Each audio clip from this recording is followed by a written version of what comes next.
Mesdames et messieurs, bonsoir. Bienvenue à votre principale édition d'information. Nous ouvrons cette édition avec le 65e anniversaire de notre indépendance qui a été célébré à Ndingui-Lila dans une ambiance de réconciliation. Reportage Judas Biviga et Ange Makaya. Le 65e anniversaire de notre pays à la souveraineté internationale a marqué les esprits des populations du district de Ndingui-Lila. La cérémonie présidée par le sous-préfet de cette localité fixe désormais les objectifs à venir au regard de plusieurs infrastructures aujourd'hui visibles grâce au président de la République, Brice Clotaire Oligui Nguema. Nous rentrons dans la 5e République et en tant que personnel de commandement, la nouvelle m'a promu. Dans mon premier poste d'application. Nous avions eu tout ce qu'il y a eu ici comme investissement. Je pense que les seuls qui devaient dire oui au président, Oligui Nguema, c'est Ndéla, c'est Mabouria, c'est Penyungu, c'est Dikutu, c'est Moji, c'est Manda. La fête de l'indépendance de notre pays à Ndingui-Lila a tenu toutes ses promesses. C'est un ouf de soulagement pour les populations de Rinanzala qui viennent d'être dotées d'une nouvelle école. Reportage. Longtemps laissée à l'abandon, l'école publique de Rinanzala et les logements des enseignants ont enfin été réhabilités. Un soulagement pour le directeur heureux de voir renaître son établissement. Mais il déplore l'absence d'un budget dédié à l'entretien, indispensable pour préserver ses acquis dans la durée. Heureusement pour moi, c'est une satisfaction. Mais il y a un problème qui se pose. L'école est bel et bien construite, mais en regardant l'école, cette année, je ne sais pas comment on va fonctionner, puisque l'État a octroyé le budget de fonctionnement dans toutes les écoles. Malheureusement, l'école de Rinanzala a été la seule école dans le département qui n'a pas reçu ce budget. Je ne sais pas comment il va fonctionner, encore que je suis directeur bénévole.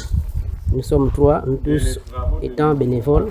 On ne sait pas comment fonctionner cette année-ci. Au-delà du manque de budget, le directeur déplore aussi un manque de logement pour ses collaborateurs, afin de mettre fin aux spéculations des villageois. Les appartements sont insuffisants parce que j'ai 2 chambres, cuisine, salon, alors que j'ai une grande famille. Je ne sais pas comment loger les enfants et les autres personnes qui peuvent me rendre visite. Malgré ces défis, cette reconstruction reste un pas important vers un avenir meilleur pour les élèves et la communauté de Rinanzala. Le gouverneur de la province de la Nyanga a reçu à son cabinet de travail une délégation de producteurs et de réalisateurs. Objectif, réaliser un film sur la localité. Reportage. C'est une délégation des producteurs et réalisateurs gabonais reçus en audience par le gouverneur de la province de la Nyanga. Au menu des échanges, la réalisation d'un film documentaire qui tracera l'histoire de la Nyanga. Une production qui vise à mettre en lumière l'aspect social, économique, culturel et politique. Nous sommes ici pour réaliser un film documentaire sur la province, mais qui prend en compte l'histoire de la province dans sa globalité, et puis avec tous les pans, l'aspect politique, l'aspect social, l'aspect culturel, parce que nous voulons quand même innover dans notre pays. Notre pays n'a pas, je ne dis pas que c'est avec méchanceté quand je le dis, nous sommes à la 5e République. Donc il faut que nous ayons la culture de la conservation de notre patrimoine dans sa pluralité. Et nous nous sommes dit, nous allons faire un film documentaire qui sera vu par les générations actuelles comme les générations futures. Donc c'est plus vers la postérité que nous déclenchons ce processus qui va retracer les pans de cette province sur le plan historique, le plan politique, le plan social, le plan culturel, le plan environnemental. Donc c'était un film documentaire de 52 minutes. Cette équipe de producteurs et réalisateurs gabonais ont 5 jours pour réaliser ce documentaire pour une bonne diffusion.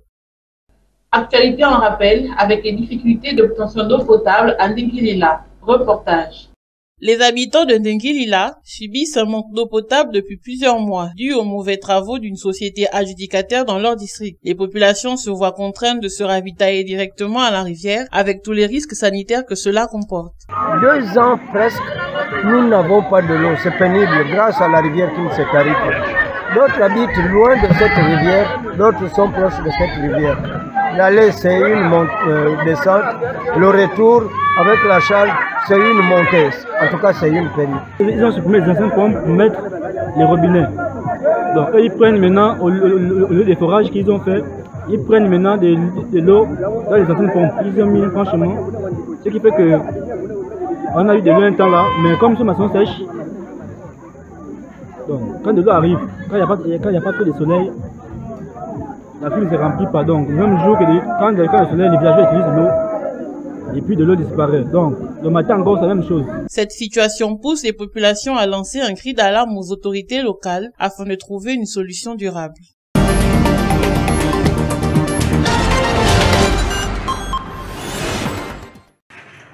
Bernadette est diabétique. Régulièrement, elle doit se rendre chez le médecin pour être pesée et faire vérifier sa pression artérielle. Des examens de routine, mais qui ne suffisent pas. Bernadette a besoin d'un traitement. Parfois, quand la glycémie monte, elle a besoin de l'insuline aussi. Malheureusement, pour elle, l'insuline coûte cher et ça lui demande suffisamment de moyens. Notre part, en tant que médecin, nous prescrivons, nous l'accompagnons, mais elle n'est pas en mesure de se procurer de l'insuline. Dans son bureau du centre de diabétologie, le docteur Kaleezo garde précieusement quelques doses, mais son stock s'amenuise de jour en jour. Selon lui, l'insuline a toujours été chère à Bukavu. Mais depuis la prise de la ville et de sa voisine Goma par les rebelles du M23 en février dernier, la crise s'est accentuée. L'aéroport de Goma, qui parvenait à nous procurer des médicaments venant de Kinshasa, n'est plus opérationnel. À notre niveau, nous avons trouvé d'autres options, notamment à partir de pays voisins où nous parvenons à avoir des médicaments, bien que difficilement. Pour se fournir, le docteur Kaleezo se rend désormais au Rwanda. Mais cela ne suffit pas à combler les besoins. Même constat dans cette officine située non loin. La pharmacienne s'exprime sous couvert d'anonymat, par crainte, dit-elle, des représailles du M23. Quand tout allait encore mieux, l'insuline coûtait 4,5 sur les marchés. Après un moment donné, il y a eu hausse exagérée du prix. On a commencé à payer à $6, même 6,5. La crise économique n'en finit pas dans la région, où l'argent ne circule plus. La plupart des guichets de banque sont désespérément fermés depuis février.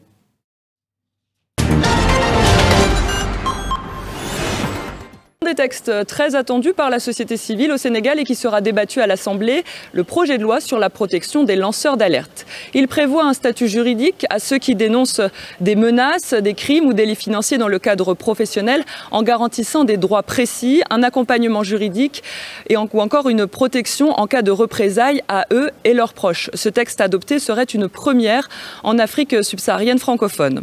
Autre projet de loi, il concerne la lutte contre la corruption, une des promesses phares du nouveau pouvoir en place, avec la création d'un nouvel office national de lutte contre la corruption qui viendra remplacer celui créé en 2012, avec des mesures censées renforcer l'efficacité et la transparence de l'institution.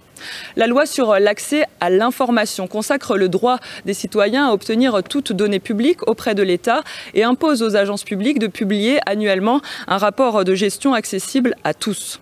Enfin, le projet de loi qui fait beaucoup réagir ici, c'est celui sur la déclaration de patrimoine. Il prévoit d'élargir le nombre de personnes concernées et d'abaisser le seuil déclaratif. Une réforme toutefois jugée incomplète par l'opposition qui lui reproche d'en exclure le président de la République qui n'est aujourd'hui tenu de faire une déclaration de patrimoine qu'au début de son mandat et non à la fin. Mais pour la majorité, une telle modification nécessiterait une révision de la Constitution. Point final à cette édition d'information, l'actualité continue sur ELM TV.